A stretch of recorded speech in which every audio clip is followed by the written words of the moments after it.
All right, so let's dive into something unexpected today. Oh, yeah. We're exploring these ancient Buddhist practices and how they use everyday objects, Interesting. like things you might just find in your kitchen. Like what? I don't know, just like normal stuff you'd find in a kitchen, Okay.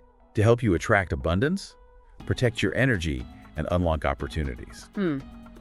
That's fascinating how those practices can bring together like the physical and the mental, drawing on like Buddhist philosophy to create like a tangible way to work with intention and mindfulness. Yeah, that's what really caught my eye. Yeah. We're doing a deep dive into a source that suggests using closed garlic and a key Wow. to tap into these powerful concepts. A key. Yeah, key. Yeah. Honestly, I'm a little skeptical. Yeah. How can cloves, like something I usually just associate with like holiday baking, Right. help me attract abundance? Well, think about the symbolism. Okay. Like 7 cloves held in your left hand represent a sense of completeness. That harmony between the material and spiritual worlds. Okay. And the left hand is often seen as the receptive side. It's linked to the Ido energy channel in yogic philosophy, which is all about receiving and drawing inwards. So it's not just about carrying cloves around. Right. It's about creating a physical representation of this like openness to abundance. Exactly. And the source even encourages you to pair this physical action with an affirmation. Oh, I attract infinite wealth. does that really work? Well, you might be wondering that, like, do affirmations really work? Yeah. There's actually like a growing body of research that suggests that affirmations can influence our subconscious beliefs and can even impact our behavior. So even if I'm feeling a little doubtful, just like the act of repeating this affirmation while holding the cloves Right. could actually start to shift my mindset towards abundance. It's certainly possible. Okay. And it's so fascinating to think about how this ties into the story of Sudatta. Who's that? He was a wealthy merchant in Buddhist texts. And he faced financial ruin, but continued to be incredibly generous and ultimately found that the resources he needed came back to him in unexpected ways. So wait, this isn't just about manifesting money out of thin air. Right. It sounds like it's more about cultivating a mindset of generosity and trust, which in the long run could lead to greater abundance. You're picking up on something crucial here. Okay. It's about aligning yourself with the Buddhist principle of karma. Okay. Positive actions lead to positive outcomes. Got it. Sudatta's story embodies that idea. Okay. He didn't hoard his remaining wealth. Yeah. He gave it away trusting that the universe would provide. Okay, I'm starting to see how this goes deeper than just wishing for wealth. It's about cultivating a mindset of abundance, Yeah, both internally and externally. exactly. And that shift in perspective is like a core tenet of Buddhist thought. So we've got clothes for abundance. Yes. Now let's move on to something that seems a bit more intuitive for protection. Okay. Garlic. I mean, we've all held our breath walking past someone with garlic breath, so Right. maybe warding off negativity isn't that far-fetched. Yeah. But how does this practice actually work? Well, garlic has been associated with protection for centuries Yeah. across various cultures. Hmm. Some believe it's the potent smell that wards off negative energies, Okay. but the source suggests that it's more about consciously using the garlic as a shield. Okay. You carry a single clove and visualize it absorbing negativity and pay attention to how it changes over time. So it's like a physical manifestation of my intention to protect my energy. Precisely. It's not about the garlic having like magical properties. Okay. It's about you consciously choosing to focus on protecting your energy. Yeah. And the garlic becomes a physical reminder of that intention. Mm-hmm. And the source suggests that as the garlic absorbs the negativity, it might shrivel or change color, indicating that it's time to replace it. Interesting. So like the clothes, it's not about the object itself, Right. but the intention and focus we bring to it. But wouldn't that mean that anything could be used in this way? That's a great question. What makes the garlic unique in this case? Yeah, the source doesn't really delve into the specific properties of garlic, Okay. but maybe it's the strong scent, Okay. its historical association with warding off evil spirits in various cultures, or even its medicinal properties that make it a potent symbol for protection. It's something to ponder, wouldn't you say? Absolutely. And I'm already starting to think about what objects hold personal meaning for me Right. and how I might use them in a similar way. It seems we're both starting to see how these practices, while simple, offer like a tangible way to engage with deeper concepts like intention and mindfulness. Absolutely. Okay, so we've tackled clothes for abundance, Yeah? garlic for protection, Uh-huh. What about this key for unlocking opportunities? Right. I'm really curious about this one. Well, think about what a key represents. Access opening doors, Yeah. both literally and metaphorically. The source suggests using a key, ideally silver or gold, tied with a green ribbon Okay. to help you attract opportunities and facilitate personal growth. So the key symbolizes potential and new beginnings. Yeah. But why silver or gold? Oh, those are great questions. And what's the significance of the green ribbon?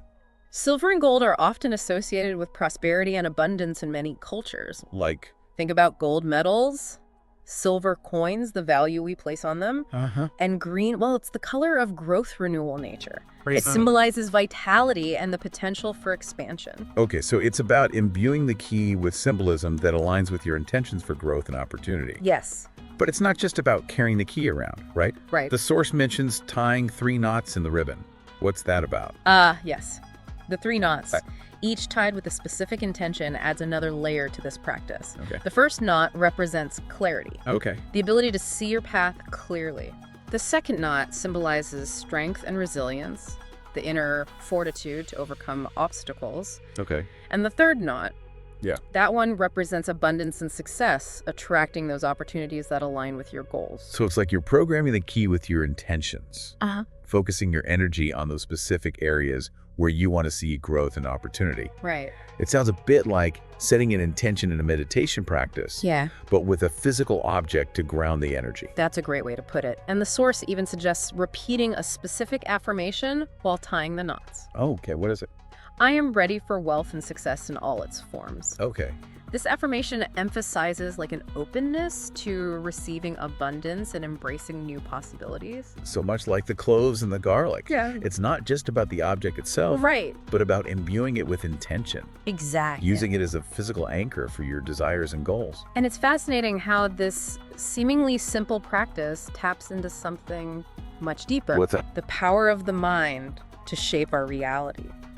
You know, I'm starting to understand why these practices have resonated with people for centuries. Yeah. They offer a tangible way to work with intention and mindfulness to connect our inner world with the outer world. It's a powerful concept, and what's even more intriguing is how these practices might connect to the very fabric of Buddhist philosophy itself. That's where I'm starting to get really curious. Yeah. How do these seemingly simple practices tie into these larger Buddhist ideas? Right. And is there any evidence that they actually work?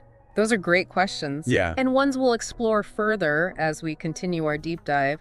It's like these practices are encouraging a different way of like interacting with the world. How so? It's not just about going through the motions of our day. It's about bringing a conscious awareness to like each moment. It's like these practices are a form of active meditation. Right. Not like sitting on a cushion, trying to clear your mind, Yeah. but actively engaging with your intentions and your energy as you move throughout the day. Exactly. And that aligns beautifully with the Buddhist emphasis on mindfulness, Right. cultivating a present moment awareness of our thoughts, feelings, and sensations. So carrying these objects isn't about relying on them for some kind of magical protection or like instant abundance. Right.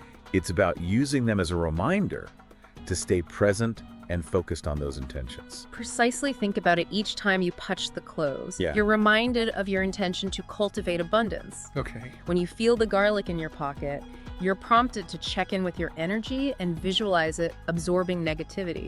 And that key, Yeah. it becomes a symbol of your willingness to step through those doors of opportunity that life presents. It's fascinating how these objects become anchors for our intentions, Yeah. helping us to weave mindfulness into the fabric of our daily lives, And by doing so, we're aligning ourselves with another key Buddhist principle, which is... that our thoughts shape our reality. Oh, wow. Buddha himself said, Right. what we think we become. So it's not just wishful thinking. Right. It's about understanding that our thoughts have power. Yeah. And by consciously choosing to focus on positive intentions like abundance, protection, and opportunity, Right. we can actually influence the course of our lives. It's a powerful concept, isn't it? But I know some people might be skeptical. In what way? They might say, how can carrying a clove of garlic really protect me from negativity? Yeah.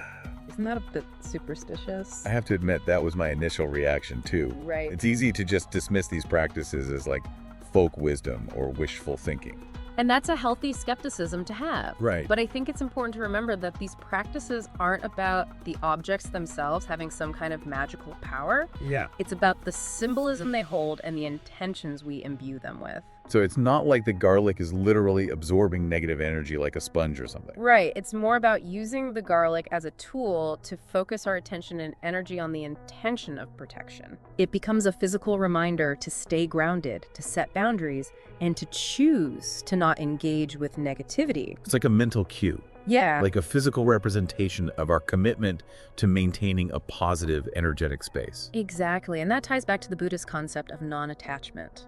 Yeah.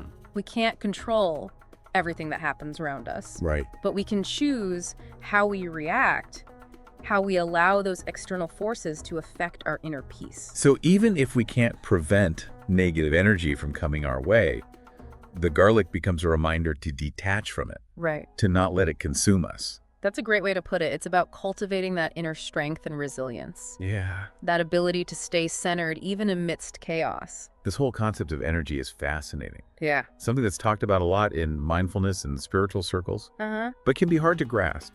It's true that energy is intangible. Right. But we experience its effects all the time. Like think about how you feel when you're around someone who's upbeat and positive Yeah. versus someone who's constantly complaining. Yeah. You can almost feel the shift in the energy, right? Absolutely. And these practices seem to be all about becoming more attuned to those subtle energy shifts Right. and learning how to manage our own energy more effectively. That's a key takeaway here. What is it? It's about recognizing that we are energetic beings Okay. and that our energy interacts with the energy of others and the environment around us. By becoming more mindful of our energy, we can start to make conscious choices about how we want to feel and how we want to interact with the world. And these simple practices using everyday objects offer a tangible way to start working with this concept of energy. Exactly. It's about bridging the gap between the esoteric and the practical, Okay. making these ancient principles accessible and applicable to our modern lives.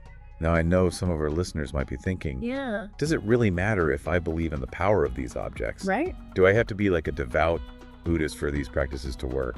That's a great question and one I've pondered myself. And I Yeah. think it comes down to this belief can be a powerful amplifier, Okay. but it's not the only factor at play. So even if I'm not entirely convinced that carrying a key will unlock new opportunities, Right. the act of engaging in this practice with intention and mindfulness could still have a positive effect. Absolutely. It's about setting the intention, taking the action, and being open to the possibilities. It's like planting a seed. Yeah. You might not see the sprout immediately, Right. but by consistently nurturing it, you create the conditions for it to grow. That's a beautiful analogy. And remember, these practices are invitations to explore, to experiment, to discover what resonates with you personally. Yeah. There's no right or wrong way to approach them. Okay. It's about finding what works for you, what helps you cultivate a sense of inner peace, abundance, and connection. So it's not about following a rigid set of rules, Right. but about approaching these practices with a sense of curiosity and openness, Yeah, seeing them as tools for self-discovery and growth. precisely. And that open-minded approach is very much in line with the Buddhist principle of beginner's mind. What's that? The idea of approaching each experience with freshness and a willingness to learn. I love that it takes the pressure off of needing to be an expert or having all the answers.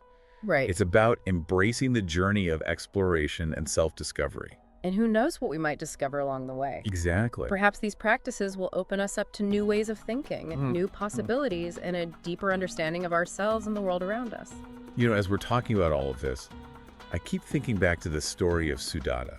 Oh, yeah. His willingness to give, even when he was facing financial hardship, really struck me. Right? It seems like there's a powerful message there about the nature of true abundance. Yes. Sudatta's story is a beautiful illustration of the Buddhist concept of dana, What's that? which means generosity or giving. Okay. In Buddhism, generosity is seen as a path to cultivating abundance, both materially and spiritually. It's counterintuitive in a way. We often think that we need to accumulate more, Yeah. to hold on tighter to what we have. Right.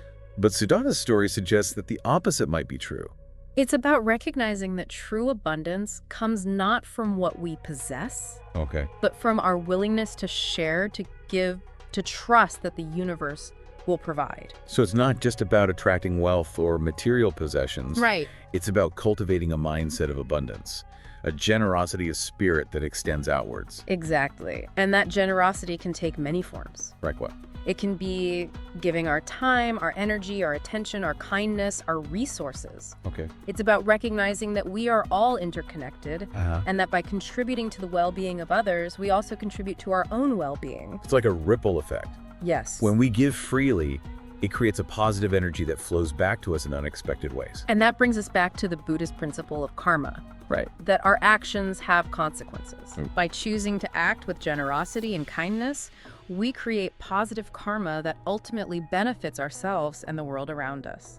So it's not just about receiving abundance. Right.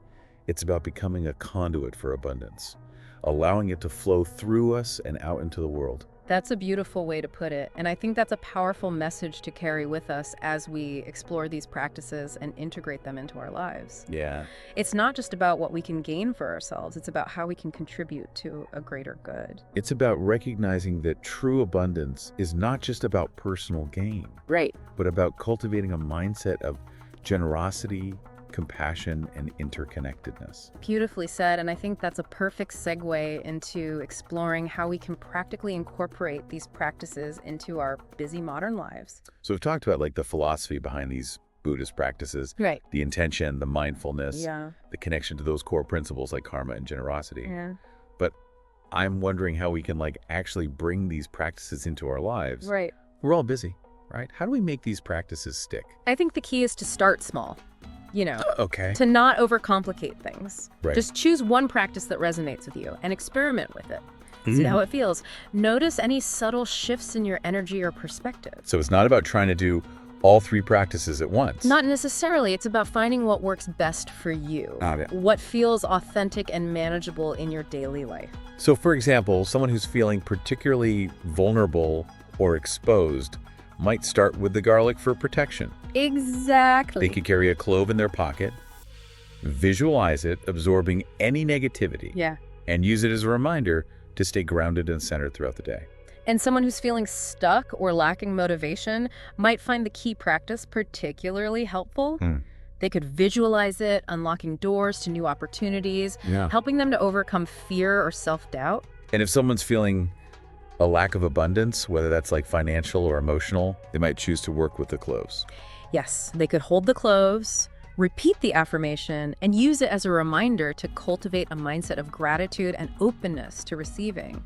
It's like choosing the right tool from a toolbox, Yeah, depending on the task at hand. that's a great analogy. And the beauty of these practices is that you can adapt them to fit your own needs and preferences. Okay. You're not bound by any strict rules or rituals. So it's not about like doing it perfectly or adhering to some ancient dogma. Right. It's about finding what feels right for you, what resonates with your own intuition and personal experience. Precisely. And remember, it's a journey, not a destination. Yeah. There will be days when you forget about your chosen practice or when it feels a bit forced. Okay. And that's okay. Just gently bring your attention back to it, reaffirm your intention, and continue exploring. It's like building a new habit, Yeah. It takes time and consistency. But the more we engage with these practices, the more they become integrated into our daily lives, and the more we start to notice their subtle effects. Exactly. And it's those subtle shifts that can lead to profound transformations over time.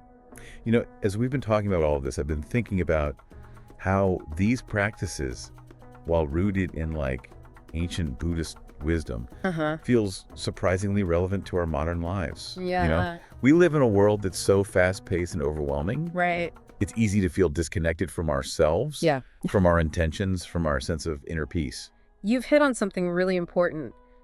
These practices offer a way to reclaim that connection, Okay. to cultivate a sense of groundedness and purpose amidst the chaos. Uh, They remind us that we have agency, that we can choose how we want to show up in the world, how we want to manage our energy, and how we want to shape our reality. and they do it in a way that feels like simple and accessible, Yeah. even a bit playful. Right. I mean, who would have thought that cloves, garlic, and a key could hold so much potential? It's a beautiful reminder that wisdom can be found in the most unexpected places.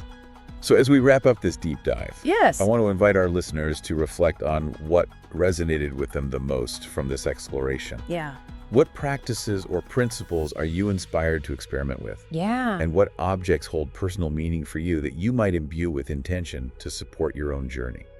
And remember, this is just the beginning of the exploration. Yeah. There's a wealth of ancient wisdom out there waiting to be discovered and applied to our modern lives. Absolutely. We encourage you to keep learning, keep experimenting, and keep cultivating those qualities of mindfulness, intention, and generosity that can lead to a more fulfilling and meaningful life.